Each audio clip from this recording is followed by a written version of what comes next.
What if I told you that Parkinson's isn't just about tremors or stiff movements?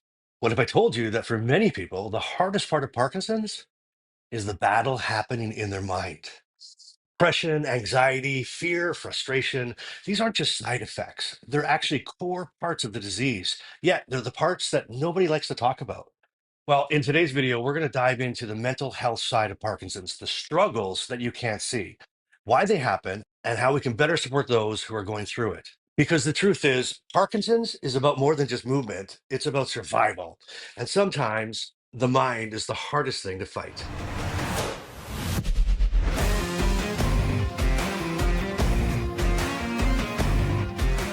Okay, so Parkinson's is a movement disorder, but it doesn't just affect movement. It also impacts the brain's ability to regulate emotions, to process thoughts, and even handle stress. Depression, anxiety, and even cognitive changes are incredibly common in people with Parkinson's. And the hardest part?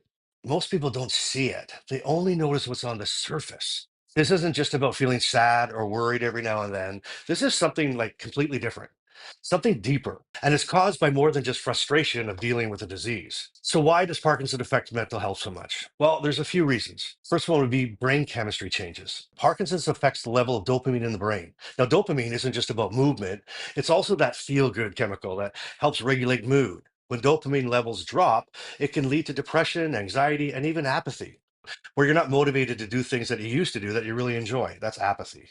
And then there's the emotional toll. Imagine waking up every day not knowing how your body is going to cooperate.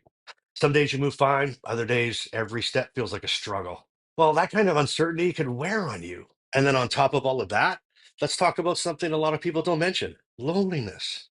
As Parkinson's progresses, many people withdraw from social activities.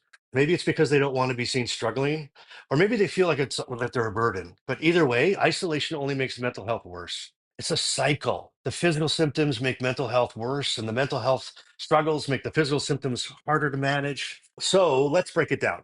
The three most common mental health challenges in Parkinson's are depression, anxiety, and cognitive changes. Depression in Parkinson's, it isn't just about feeling sad, it's about feeling nothing. It's about losing interest in things that you used to love to do, feeling exhausted for no reason, or struggling to find motivation to even do like the simplest things. Then there's anxiety. And this isn't just everyday stress. It's like this really deep, overwhelming worry that can come out of nowhere. For some, it's tied to their symptoms, like worrying about falling or freezing up in public or being embarrassed. And for others, it's a constant nagging fear that won't go away. And finally, Parkinson's can affect memory and thinking. Some people experience something called Parkinson dementia, where processing information, remembering details, or even making decisions becomes harder. It's not just like forgetfulness, it's like the brain changing over time. So, what can be done? Well, the good news is there are many ways to manage the mental health side of Parkinson's. Here are just a few things that can help. First, talk to a doctor. There are medications that can help balance brain chemicals, and therapy can be a huge difference in coping with the emotional struggles. All right, the next thing you need to do is you need to stay active. Exercise isn't just good for the body, it's good for the brain too. Studies show that regular movement can actually boost dopamine levels and improve your mood. Now, if you watch any of my other videos, you're thinking, exercise again, here it goes again. Well, yeah, I'm saying it again because it's that important. You need to exercise your brain and your body, physical exercise and mental exercise. And they say that the physical exercise will actually produce dopamine. So guess what? Guess who needs some dopamine rolling? It's us, right? People with Parkinson's. So exercise, please, even if it's just walking, even if it's going up and down your stairs 20 times, whatever you need to do, just get some movements, 5 minutes a day. Even just start with 5 minutes a day if you don't like it. Okay. Okay, now I've said this before, and please don't say, hey, here he goes again. But this is so important. You need to stay connected, social connections. Whether it's joining a support group, talking to friends, or just spending more time with your family, staying socially engaged can fight off loneliness and depression. It's a massive change. You don't feel like going, so you got that apathy. I don't want to go. I don't want to go. Geez, I don't want to go. But trust me, just go, go, sit, go out and walk with one of your kids. Go out and do something. I promise you, starving off that isolation and just forcing yourself to go out and just walk around the block even once or twice, or call somebody up, or even just send somebody a text and start texting with them, it will reduce that feeling of isolation. It will reduce that feeling of anxiety and stress. It'll calm you down. You need to connect. Okay, so you've done that. You went for your walk around the block. You ran up the stairs 3 times. Okay, there's where you're at. Now add this to it: the stress management tools, right? Things like meditation, breathing exercises, or even, you know what, just listen to some music. They can help keep anxiety and stress under control.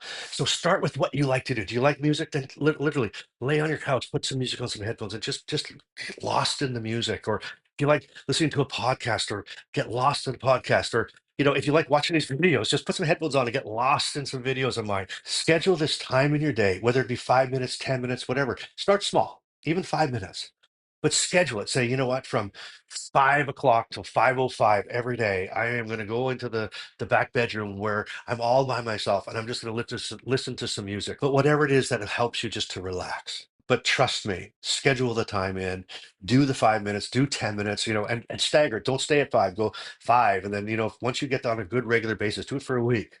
And then next week, do 10 minutes, just add an extra 5 minutes to it. And try to get up to half an hour, even half an hour a day, just with you, just relaxing, meditating, breathing, yoga, maybe do some yoga, then you get some exercise going. Or again, just listen to that music, do whatever it is that you need to do. Just schedule the time though, because you know what they say, if you don't plan your day, the day is going to plan you. At the end of the day, mental health is just as important as physical health, but too often it gets ignored, especially in diseases like Parkinson's.